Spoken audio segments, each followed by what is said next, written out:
Okay. Hello. This is the Cinema Femme Short Film Festival Filmmaker Q&A Part 1. And I am just so excited that we can have some of our selected filmmakers talk about their films. Some of their films were last night at our first screening at the Music Box Theater. And I'll just list out who's going to be talking just so you guys are in the know. Annarosa Mudd is the moderator, and she actually had a film in our festival last year, and she won the Helena Hutchins Producer Award. So it's really special to have her back to moderate this Q&A. And then we have some of our UK filmmakers that couldn't make it to the in-person festival here with us. Amaka Lin, director of STASIS. It's a beautiful film. For those of you who couldn't see it, please seek it out. We'll put social media handles and stuff so you guys can follow the filmmakers. And then Claudia Lee is also from the UK. She directed Bodily Renaissance. It's a gorgeous film, so also follow her. And then we have Lucy Grebin, who is from LA, and her film, she's the writer and star in Bad Jew, Good Girl, and it's a great film. I'm going to let her do most of the talking on that. And then Krista Kane, whose film shows at the Music Box on Wednesday night, Except, is really great as well. It's a beautiful film. And Lua Borges is joining us again this year at our festival. This is her second year with us. And her short film, Madonna, is haunting, but in a good way. So I'm just going to have everyone come on up and you put your cameras on and sound on, and then I'll let you all take it away. Thank you, Annarosa. Thank you. I just want to thank all of you, Claudia, Krista, Lua, Lucy, and Amaka. And I have to say your films really moved me and were impactful and unapologetic and embodied. And they put so much trust in the audience. And there was, I think, a fierceness and clarity and vision in all of them. And I'm just really excited and honored to be talking with you. So I will get it started with, I would just love to hear the inspiration behind your work. If that light bulb moment you had that made you go like, okay, I have to make this film. If you could share that with me. I'll start with Claudia, because she's the first person on my board here. Hi. Yeah, it's so great to be here. It's a fantastic festival. I just wanted to say that. Yeah, Bodily Renaissance came about from a very personal place, like most films, but especially this one for me, because I'd really struggled with body image issues and body dysmorphia growing up. And it was very much something that I was doing in silence and didn't know how to even talk about. So when I reached a point in my own healing journey where I think I was ready to start talking about it, it was a bit like a dam broke. And I was like, I want to not just talk about it, like I really want to process this. And there didn't seem like a better way to do it than through film. And I essentially wrote the poem that is the film's voiceover without any intent behind it, just kind of is something that I did. And then it just felt like the perfect starting place for the rest of the film to be made, knowing that that would be the voiceover.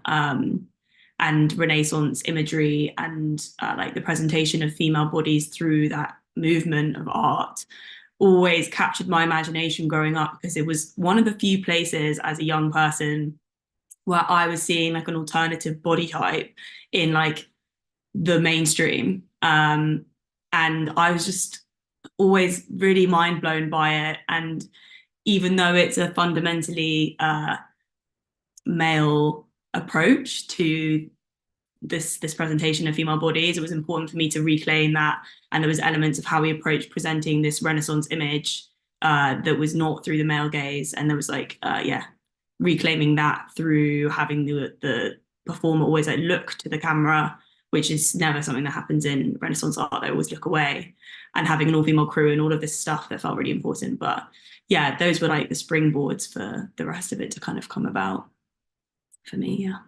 Thank you. I just loved it. It made me cry. It was just like we need this film.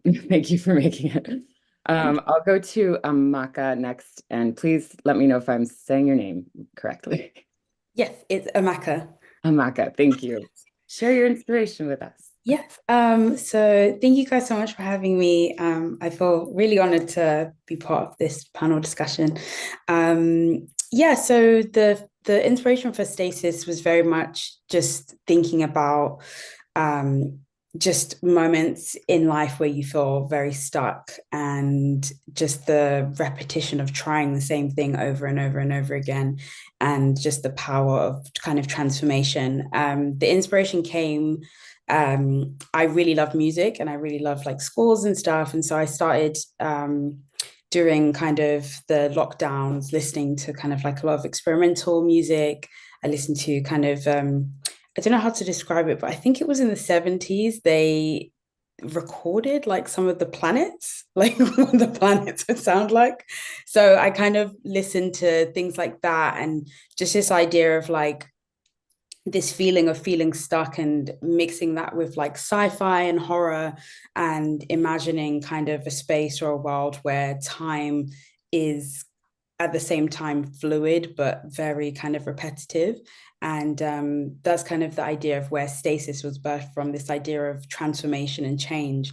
And that might feel like something that's very liberating, but also it can be extremely terrifying. So yeah, that's kind of where the inspiration came from the film. We worked a lot with kind of the sound and the score. I think with like a lot of the stuff I like making, and what I wanted with Stasis was, I described it to the composer, the feeling of like a scream that stretches through space, like what that would sound and feel like. And I think that's kind of what I tried to go for when I like made this film. You really achieved that. It really made me think, and I loved, yeah, there was so much in the sound, the breath, that was so primal, and your film was just excellent. Okay, on to Lucy. Can you share your inspiration? Absolutely. Thank you so much for having me.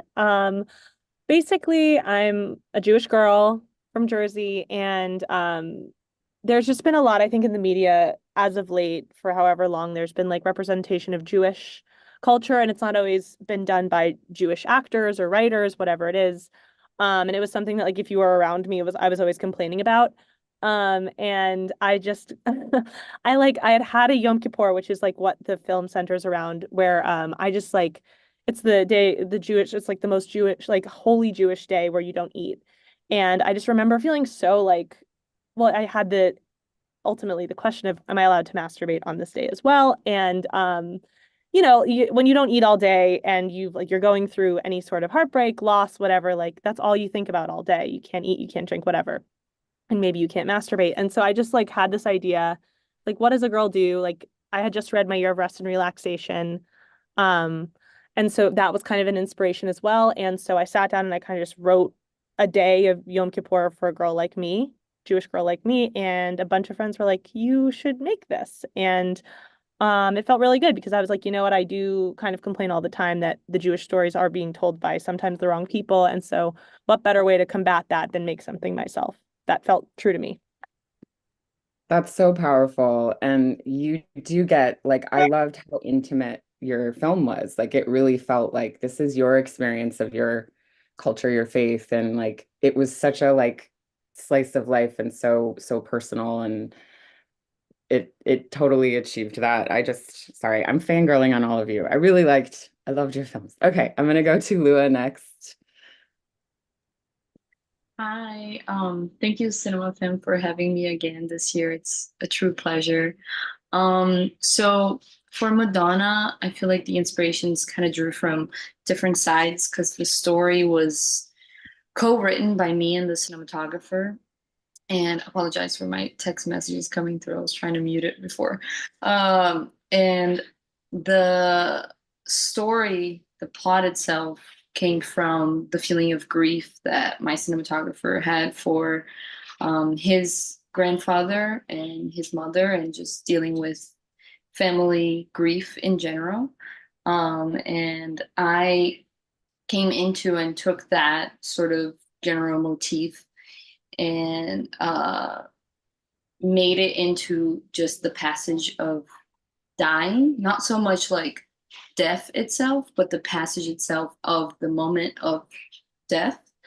And there's a book that I was reading called On Death and Dying, which is more so just not a book on grieving for someone that has died, but grieving your own moment of dying. That was really inspirational.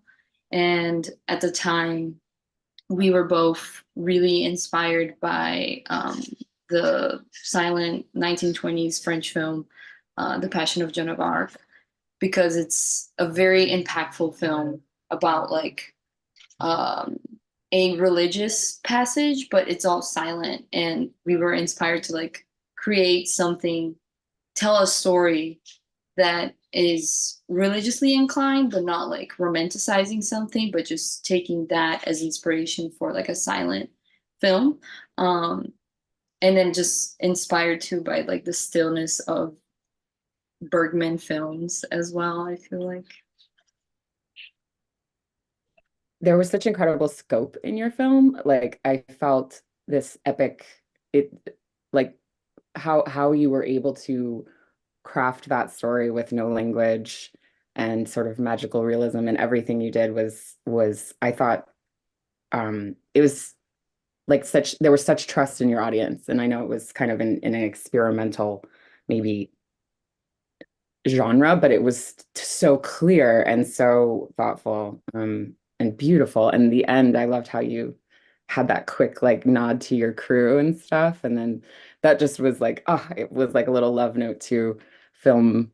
And then also to the for pop thing was really beautiful. Yeah, I think in general, it was just a love letter to every collaborator and family member of us. It's beautiful. Okay, Krista, last but not least, tell us about Sept. Okay, well, hi everyone. Cinema Femme, thank you for having me. Okay, the inspiration, I was even trying to think of this here. I think there was like a couple of moments. The first was I've been in a relationship for like 15 years. I always forget the exact time, with a man specifically, which is important to the story. And I've seen a few depictions that I was inspired by, but like seeing what it feels like the high and low stakes of being in a long-term relationship, of like loving someone, feeling very familiar and like as if it's going to last forever, but what the stakes feel like if that bottom drops out and you can't figure out how to communicate is a part of it. And then also like what sort of burdens of ability to communicate or express that both men and women experience under the patriarchy. Men, to generalize, having a harder time knowing how to express emotion, and women needing to carry some of that burden. So wanting to like see what that looks like physicalized. So then, spoiler alert, the second half of the film is a dance film. And that inspired by, I always am worried I'm saying it wrong. Maybe someone here will know, but Beau Travail. I don't know if I'm saying that right. Am I saying it? Okay, thank you, Lua. And then Frances Ha as like depictions of how like men and women sort of express themselves through movement. So that's it. It was so good. It was so identifiable. Oh my God. Living with men, that is an experience. Yeah. Oh, thank you. It was like, yes. Okay, good. Okay. I'd like to, some of your films kind of overlap in certain things that stood out to me. So Amaka and Lua, you had some incredible like effects that I just like, I don't know, specifically, I guess Lua, how you had the candle lit, and there might have even been more that I missed, but I'll start with Lua and then with Amaka too, because it was how the flowers grew like in shadow. I was just so impressed. Yeah, can you share a little bit how you were able to achieve that? Yeah, that's interesting. That was like a really fun thing to figure out in pre-production, because we knew we wanted a candle to lit up magically And it was back when I was like experimenting with editing, because I also edited the film. And we shot on 60 millimeter, which is like a huge element to how a lot of the like visual sort of texture of the effects were generated, you know? And for the candle specifically, was just playing with double exposure and matching things. But other than that moment, like there's some more double exposures throughout the film that intensify, and they get crazier and crazier and crazier, and just playing with how the more I double exposed the edit, the more layers it would create to hold the whole like journey of the characters. The candle itself though was like simpler than I thought. It was just like some like movie magic of like the props master just like running, lighting the candle, but it's all on camera, and then it's like an editing trick. But overall, just I use like double exposure in the edit. Yeah. So cool. So cool. So yeah, Amaka, can you share the flowers and maybe any others that were like fun or a challenge to get on screen? Yeah, so with the flowers, so the ones that were kind of stationary, we built that on set. So our art director Taz, she did an amazing job in kind of building the flower walls and like building like the flower table and then the stuff outside. So that was all kind of in camera. And I think a lot of it did come together in the edit. So, you know, you see someone standing there and then the next shot is kind of them where the shape of them, like the one with the table at the end, we actually had the first AD literally get under the table and then we just threw flowers onto him, and that was kind of what we did to kind of achieve that. And we also used VFX as well, to kind of get some of those moments where the flowers did bloom, but not kind of the whole thing, because that would have taken quite a while. But we just chose like specific moments where we wanted the flowers to bloom. But yeah, a lot of it did come through in terms of just in camera and using kind of the set design to kind of achieve that. That was so neat. Yeah, just how you did the ones in the shadow, especially. I was like, Yeah. so cool. Okay, so this is sort of a question for actually, I'm gonna go to Claudia. I wanted to ask, your poetry is absolutely like stunning. Is that what role does poetry play for you, or writing in your work? That was a first for me. I'd never written anything like purposeful, I think, in terms of poetry.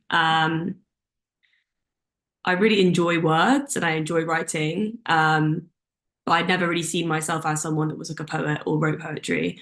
But sometimes there's like divine inspiration comes in and it just kind of happens on its own. And I think those are like the nicest parts of any part of the creative process, but especially in filmmaking, when something's happening that you're doing, but it's kind of happening without you being in control of it. And it's like writing itself or doing itself.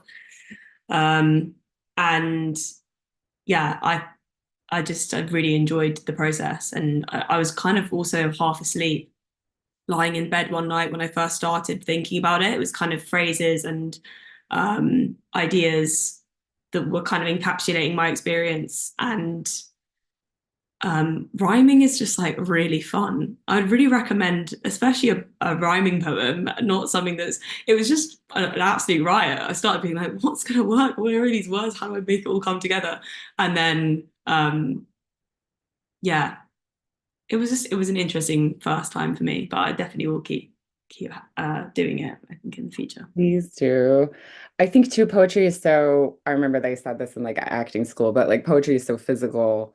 So to see your words and how they translated into this stunning movement, this shadow and light, these Renaissance forms, but also to how you had the sensuality of those like really extreme close-ups of skin. It just was so gratifying. It was so beautiful how you put like that poetry into your cinematic language too. So anyway, just had to say that. Okay, now I have a question for Krista and Lucy, because what I found kind of similar is like how they're both about these very real experiences that we don't often see, that are sort of very private. And I think specifically for women in these circumstances in each of your films.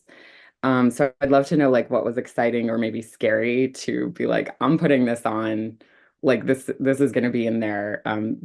Either one or maybe both. I'll start with Lucy if you'd like to answer.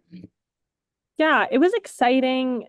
It was a little scary because I also skew comedy. When I started the idea, it was much more funny than it was anything else. And as I wrote, it turned into a more cathartic and real experience. Of course, I was terrified to show my parents, but luckily they are very supportive, and they can absorb art and separate the art from the artist. But yeah, it was vulnerable because it also deals with like being kind of a bad Jew, or like like masturbation, like picking, and like things that are just like, and it's like a little nasty. Like I think I've always gravitated towards like female protagonists who are a little like gross and real. So it made me nervous, but it was also very freeing to show that and like be like, this is normal. So yeah. Yes, totally. I don't want to take too much time, so I'll just kick it to Krista. Go ahead. Okay. I like, how did you say that? Nasty? What did you say? I like that. Yeah, I really like that. More gross. Yeah, more gross women on screen. Okay, it helped that this sort of time in my relationship was fictionalized from several years ago. So it helped that I wasn't writing specifically from like something I was currently going through. So I think that helped me feel a little bit braver. And I think I was nervous about whether or not the specifics of what I was working to write from my experience would like connect to other people. Like I think as a lot of artists probably worry about. And as I was sort of reviewing it with friends, and they gave me like, they were all very inspired by it and giving me specifics that they were sort of like, that I was able to add into the script and like make it feel specific but broader to more women's experience in relationship to men, then it started to feel really like just community and exciting. So yeah. Thank you. I'm getting, sorry, there are maybe some questions I can add at the end. I did want to ask one more about choreography, specifically to pretty much all of you, Amaka, Lua, Claudia, like you all have, and Krista, like these, I do think women need to scream in the woods. I think that's really important. But how did, I'll start with you, Amaka, because I saw that you had some inspiration like Pina Bausch and others. So tell us about your choreography. Yeah, so our choreographer and movement director, Akti, she did an amazing job in terms of just kind of running with the concept. I think the reason why I love dance as such a medium is that it's so visceral, it's full body, it's so physical, and it's so embodying. And I think the idea of repetition, like referring to Pina Bausch, just that repetition now like gaining meaning and becoming frantic and becoming erratic is something that I feel like sometimes words can't encapsulate, and there's a physicality and sometimes that feeling of needing to break free or needing to have a release that can only come through physicality. So in the kind of creative process, we just spent a few rehearsals just playing and just seeing what kind of came up. That's kind of like my ethos with all creative practices. I usually just like get people in a room, or you just go in a room and just see what comes out and then go from there. I think that's kind of the rawest and most authentic kind of point of expression, and then you kind of can go from there. But yeah, I think the physicality and the movement was so integral to making this film, and I don't think I could have told it in any other medium except for through dance and movement. Definitely. It's so like feverish. Like I love how much is communicated through all of that intensity. Krista? Can you say the question again? Just can you share about like choreography? Like Oh how yeah. I know you have a Oh yes. wonderful lead actress. Yeah. Isabel was incredible. Haley Dennis was the choreographer, and she is incredible. So we worked together, especially really closely with the two lead actors, on like how to make the movement feel physicalized to them so that it feels natural and not like they're putting on choreography. So a lot of it was like improvising the day of based on like the emotions they were experiencing. And then Alejandro, who's the male lead, he watched Isabel. We filmed all of her dancing first so that he was able to be inspired by that to contrast it in some of his movements. And Haley worked with him on a lot of that. So it was really incredible to see. And Isabel brought a ton to it. So yeah. So gorgeous. I love too that sort of was a great surprise that he Mhm. also needed to be embodied and have his own moment. I thought that was like such a great Yeah, he's twist and such a, incredible. yeah, like a loving, like we're not just complaining about men all the time. Like No, we want to and understand you. yeah, and it's so important that men it's so complicated, but are like supported in finding ways to express so that we can like break a lot of the patterns that we're in society that are really damaging, you know? So it felt important to me for him to like that character to have space to like try and find a way through like his inability to be able to express. So Yeah. Oh, thank you. Claudia, quickly, do you have anything in terms of choreography that you could share? Yeah, I think yeah, movement was definitely really important for the first half of my film, which is obviously the kind of darker pre-healing journey element of the film.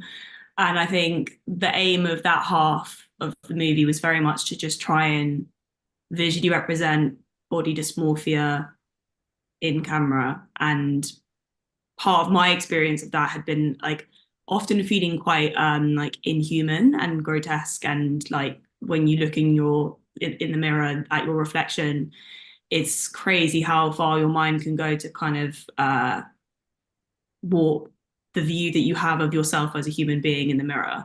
And so I wanted to use movement as a way of like exaggerating what we were doing in camera to create even less of this like sense of humanity that then we are into the second half of the film where everything's stripped back.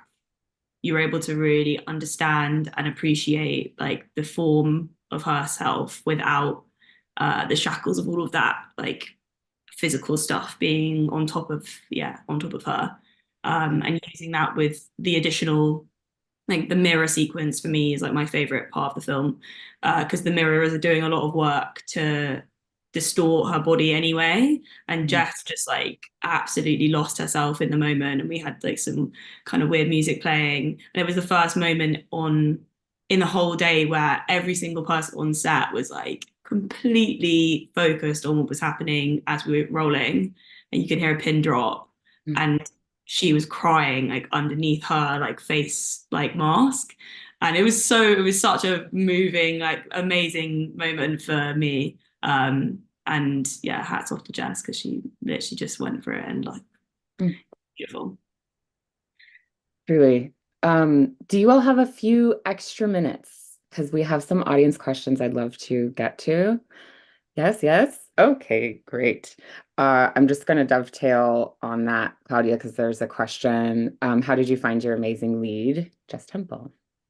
I honestly found Jess through a very close friend of mine who actually is upstairs in my house right now because he lives with me. And he met Jess through a job they used to do together.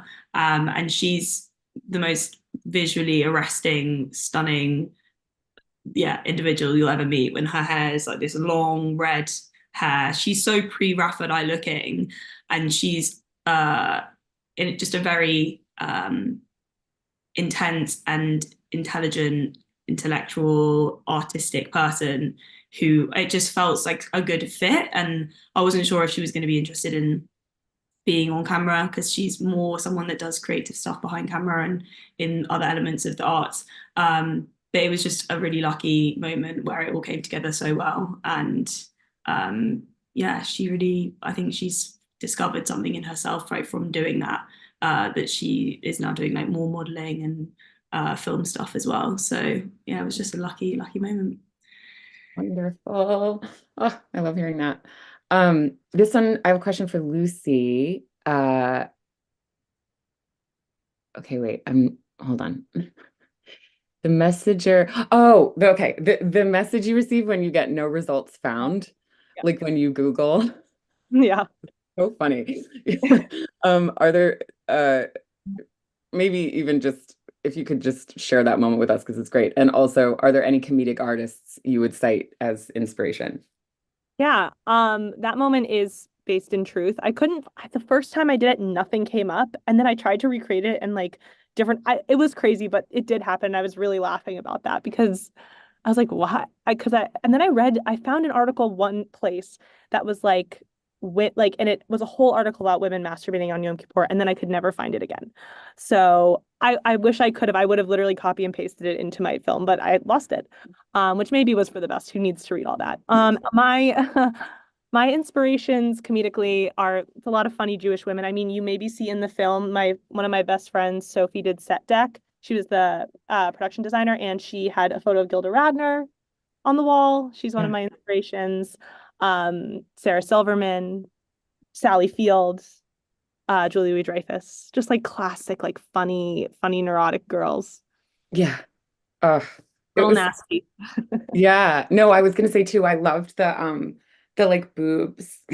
Yeah. The boob art. Boob art. That was my roommate Okay. let me use that. It was very nice too in that it was collaborative and like my friends knew me and we all had a similar vision. Like one of my best friends directed the film and she really brought it to life in that way. But yeah, those are my inspirations and yeah, that is I still to this day would love to get in touch with a rabbi on that one. Yeah, we need answers. Knows anyone?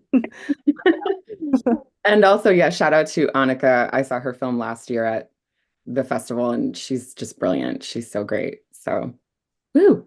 Okay, one last question, if I may. This is from Rebecca, which I love this question. What do you hope people see in your film? I'll start with Lua. That's a hard question. I hope that people think about or see or just connect in general with the like fear or lack of fear of dying. Not like so much thinking of losing a relative, but losing yourself and then finding comfort in knowing that it just is going to happen to everyone and like take off a little bit of the weight of it and find more beauty in our own sentiments about dying. That's gorgeous. Thank you. Amaka. What was the question? Sorry. Oh, what do you hope people see in your film? Okay, what do I hope people see? I think the beauty in something that can be haunting, that change can feel. I think sometimes there's this emphasis of, change being a good thing, which it can be, but there's something like incredibly terrifying about it. But then in the midst of that terror, there can be something on the other side. And I hope that people can take that away from watching the film. I hope that when they watch the film that it resonates with them. It's like an echo.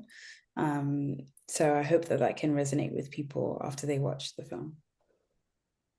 Thank you. Lucy? I think we're pretty hard on ourselves. I think there's a lot of even outside of the Jewish religion, that's one day of atoning for your sins. But in a lot of senses, I think as a woman, women in general, we punish ourselves a lot. We are very hard on ourselves. So I think if anything, I hope that we can, that people can see that, within a repenting situation, it's great. But at the same time, we need to be kinder to ourselves and let ourselves find release in whatever way that is and joy.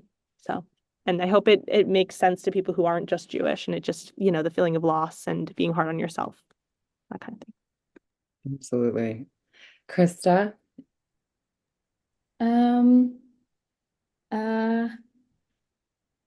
Very general. I hope people see themselves in it. And then specifically for women, feel like some validation in being able to find language for all of our own experiences of what we might need to hold in relationship with men that we love and what it could look like to try and move to something that is a little bit more free. And I hope people just have a nice time. Yeah. Yes, we did. We really did. Okay, and Claudia, I'll end with you. I think I'd like people to see maybe the sad universality of that experience of not loving your body at times in our lives, and but that there is hope, and that that's not the end of the experience for anyone. But I'd like it to connect with people who maybe don't feel that love that they could feel, and know that there's possibility of a different experience in the future. Thank you. Thank you so much, all of you. Thank you. I'll kick it back to Rebecca.